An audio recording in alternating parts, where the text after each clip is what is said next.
Bismillahirrahmanirrahim. Assalamualaikum warahmatullahi wabarakatuh. Pagi apa siang nih? Pagi ya. Selamat pagi. Jadi adik-adik semuanya di sini sudah tahu ya kita mau ngapain? Mau ngapain memang? Edukasi materi. Kalau saya bilang nih hari ini kita datang nih mau ngetes narkoba gitu. Semuanya mau dites narkoba gitu. Takut nggak? Nggak takut?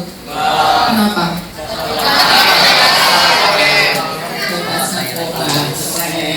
Oke, sekarang sebelum saya memulai semuanya, saya punya satu pertanyaan. Teman-teman nggak usah berisik ngomong, tapi angkat tangan dulu, gitu ya. Angkat tangan. Nanti saya tunjuk siapa yang bisa, kemudian jawab.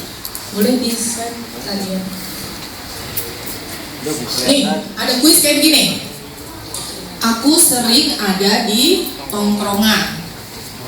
Kalau ada aku, selalu dibilang keren. Padahal aku bikin boros dan ketagihan. Siapa aku? Boleh dipilih kata.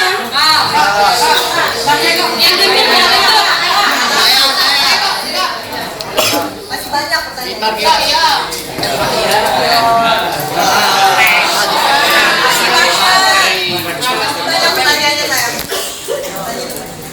Apa Cok? Oke, benar gak?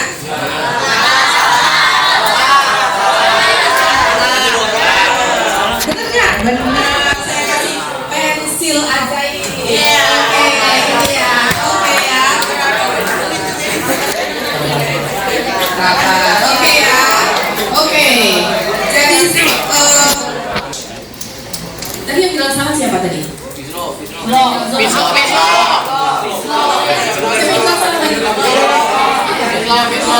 Menurutku jawabannya apa kira-kira?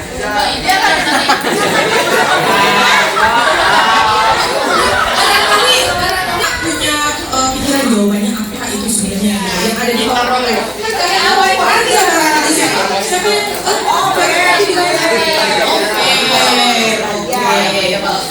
oke ya, bisa juga oke, ini lalu kemudian satu lagi, siapa yang mau jujur, nggak akan dihukum, nggak akan dibully, nggak akan di apa-apain. Siapa yang ngerokok? Siapa yang ngerokok? Jujur. Siapa? Nggak akan dimarahin, nggak akan dibully, nggak akan ini. Tadi lupa panggilannya Ferdi. Tadi sejak kapan ngerokok? Zaman kelas 6, kelas 5. Kelas 5. Aktif nggak ngerokoknya? Nggak terlalu aktif kan? Kalau sehari, tapi tiap hari ngerokok? Sehari berapa bungkus? Sehari 1 bungkus. Sehari 1 batang.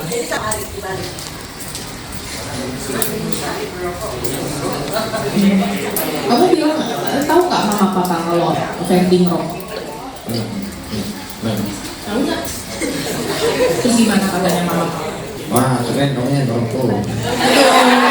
Keren katanya gitu ya? Katanya papa gitu, oh keren rokok gitu ya? Anak papa udah gede gitu. Terus rokok. Terus gitu. Iya. Terus, jadi kamu kalau mau minta uang buat ngerokok gimana? Pakai duit sendiri. Pakai duit sendiri, kan berarti uangnya dong. Banyak uangnya nih, yang udah cewek. Mau nggak uangnya banyak? Dia mau foto. Gitu ya? Oke, masih lanjut ngerokok? Kenapa gitu? Enak kan ngerokok? Menurutmu, apa yang kamu dapatkan dari merokok?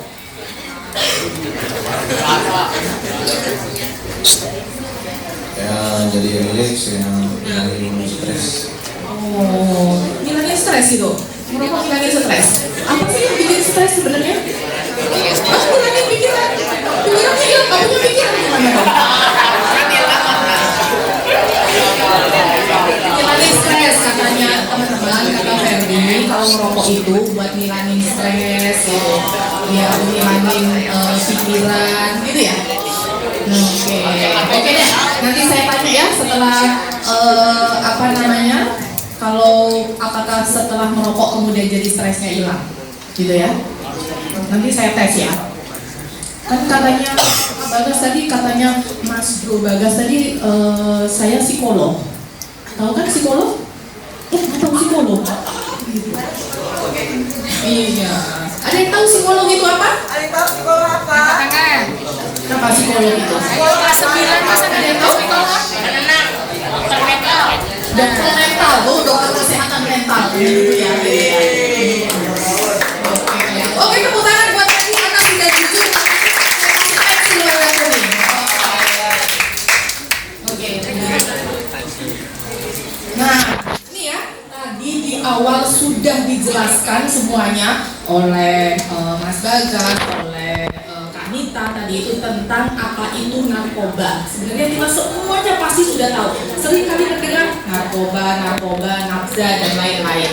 Tapi kalau kita rinci secara detail, yang namanya narkoba, teman-teman bisa lihat di atas. Nar itu narkotika, ko-nya itu psikotropika, banyak adalah bahan adiktif. Nah, artinya apa?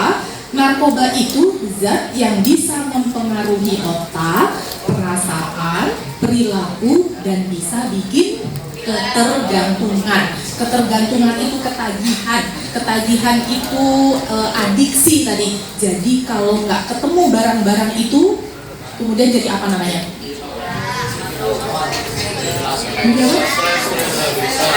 Jadi agresif kalau nggak ketemu itu. Sakau, betul, sakau. Nih, Fizro. Iya, susah namanya ya. Fizro ngerti loh, sakau. Oke, gitu ya. Jadi narkoba itu segala sesuatu zat yang membuat kita kemudian jadi ketergantungan. Kalau nggak ketemu itu, kalau nggak mengkonsumsi itu, gitu, kita gimana caranya mencari supaya kita terpenuhi kebutuhan ketagihan kita? Itu yang namanya narkoba. Lanjut. Nah, ini contohnya. Contohnya kalau teman-teman lihat semuanya di depan ada rokok, ada vape, ada alkohol, ada ganja, sabu, dan obat-obatan yang dipakai sembarangan. Obat-obatan dipakai sembarangan itu misalnya kita mengkonsumsi apa ya, Panadol gitu ya, atau Tramadol gitu. Kalau teman-teman tahu itu dalam jumlah yang sangat besar gitu, yang sangat banyak gitu ya. Satu kantong kita minum semuanya, satu kresek itu misalnya, nah itu membuat ketergantungan. Jadi jangan dikira tadi itu meskipun hanya sekedar rokok yang kelihatannya katanya kayaknya keren, vape dan lain-lain, itu semuanya adalah jenis dari narkoba. Oke, lanjut. Nah, lalu kemudian tuh ya, jadi kesimpulannya adalah rokok itu pintu masuknya narkoba. Kan cuma rokok gitu ya. Pertanyaannya pasti begitu, kan cuma rokok doang gitu. Kayaknya tidak akan membuat hal-hal yang jenang, nggak akan membuat kemudian jadi kita hilang ingatan dan lain-lain. Tapi merokok adalah pintu masuknya narkoba. Hampir semua pasien saya, semua klien yang saya tangani, mereka yang mengkonsumsi narkoba, yang adiksi terhadap narkoba, diawali dari merokok. Itu semuanya. Oke, lanjut. Nah, lalu kemudian kalau tadi masih ingat ya apa aja? Ada rokok, ada vape, ada alkohol, ada ganja, ada sabu gitu ya, dan obat-obatan yang lain tadi. Kalau kita kena mengkonsumsi itu, apa yang terjadi di otak kita? Yang pertama, nggak konsen, fokusnya jadi berantakan. Orang kalau ditanyain ngomong apa, jawabannya apa? Nggak nyambung biasanya. Sekolahnya jadi berantakan. Lalu kemudian tidak kepengen melakukan segala sesuatu hal yang positif, nggak pengen belajar, nggak pengen ikutan ekskul, nggak kepengen sholat, nggak kepengen apa lagi? Nggak pengen ngaji, nggak pengen apapun itu pokoknya ya. Hal-hal semua yang begitu tuh nggak ada yang kepengen. Fokusnya jadi berantakan. Lalu kemudian siapa di sini yang baperan? Yang baperan siapa? Yang versi kayaknya.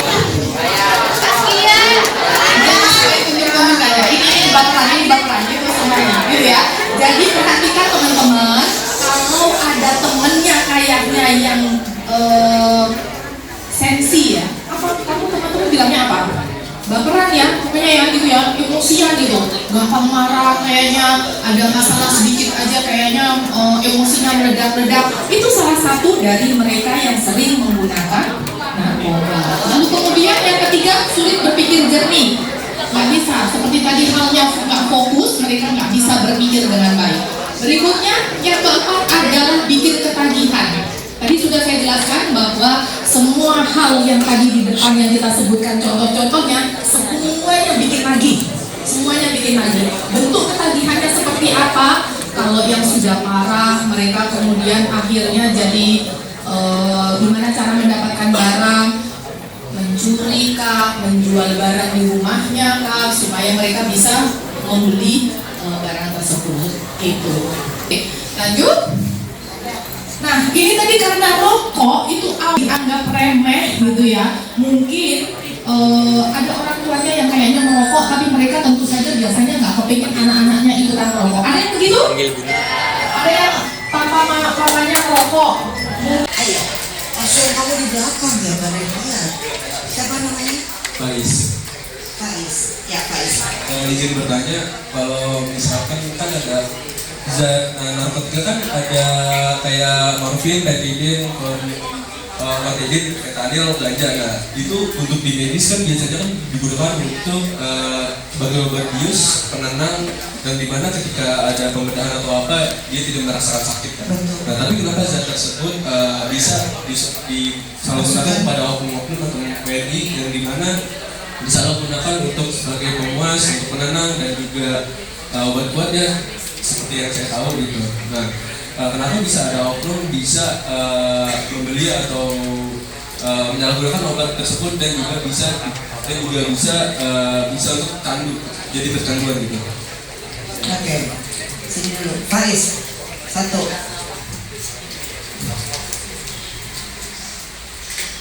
Ada nggak yang mengharuskan kalian memakai narkoba? Ada. Mulai dari lingkungan rumah, sekolah, pergaulan yang baik, ada nggak? Ada yang tahu singkatan BNN? Ayo, bareng-bareng.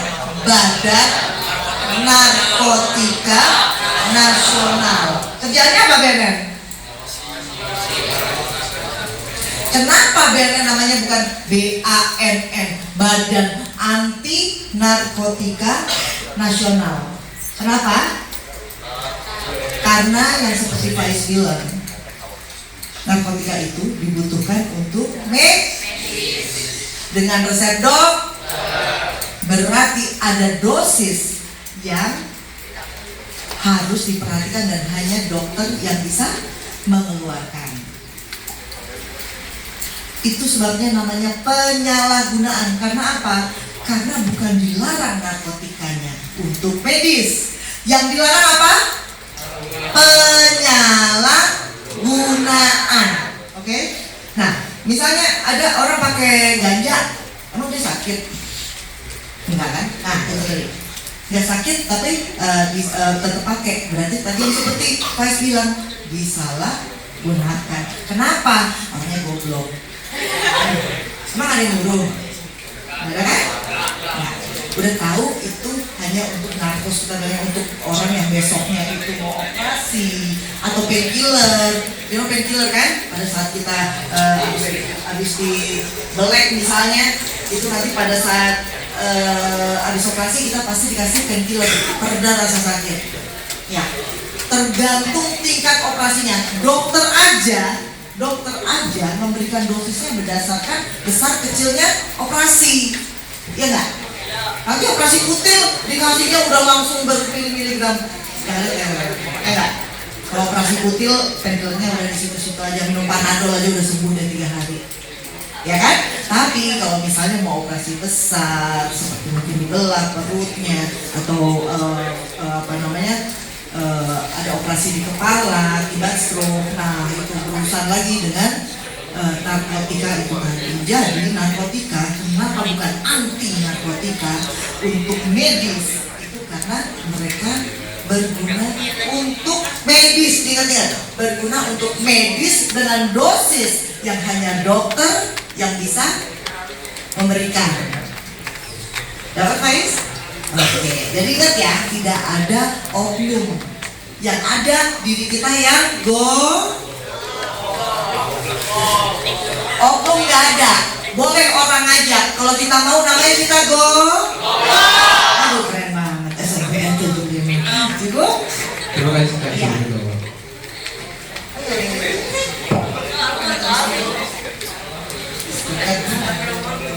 Bacain dulu. Aku belajar anti narkoba. Tepuk tangan dong buat Faiz.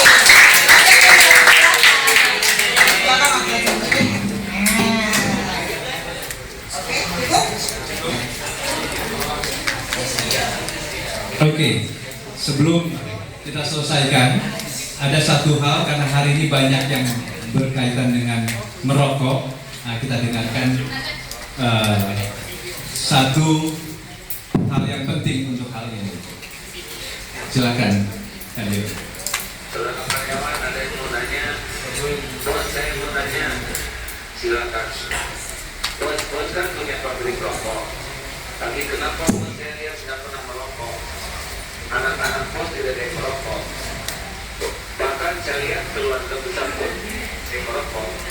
Kenapa bos? Itu bos pakai mata kamu padahal merokok dapat menyebabkan kanker salah jantung, impoten, gangguan kehamilan dan jadi ngerti. Mau apa kamu jadi orang kaya kalau kami penyakitan?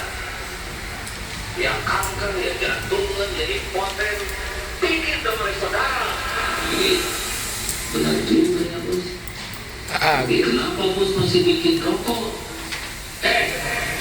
Rokok tuh dibikin buat yang gak bisa baca, ngaco. Gitu. Oke, jadi pesannya sampai ya, dengar nggak tadi? Jadi yang punya pabrik rokok ditanya oleh Aagim tadi, kenapa kok bangun pabrik rokok dan kenapa tidak merokok? Jadi yang punya pabrik rokok itu tidak akan pernah merokok karena dia akan menikmati hasil penjualan uang rokok tersebut. Jadi yang bodoh siapa? Yang beli rokok. Tepuk tangan untuk yang beli rokok. Dan satu hal, ini pengenalan, kita bicara tentang kegiatan anti narkoba. Bandar itu, yang namanya BD atau bandar itu tidak akan pernah menggunakan narkoba. Nggak ada bandar Ya, narkoba. jadi kalaupun kita sedang memperjuangkan kegiatan bahwa apabila ada yang ditangkap narkoba, dilihat dari persentase pemakaian, sebagai pemakai akan direhabilitasi, tidak ditangkap sebagai bandar. Tapi itu undang-undangnya ada, ya. Karena kalau orang sudah masuk ke dalam penjara, rata-rata tadinya pemakai akan jadi pengedar. Pengedar akan menjadi bandar. Jadi jangan pernah mencoba narkoba, karena yang namanya narkoba itu sekali pakai hanya sakit, dalam arti tidak akan pernah sembuh karena dia akan berulang atau relapse, ya. Yang kedua di penjara, dan yang ketiga mati. Nah ini ada satu contoh lagi, minta tolong Kadio.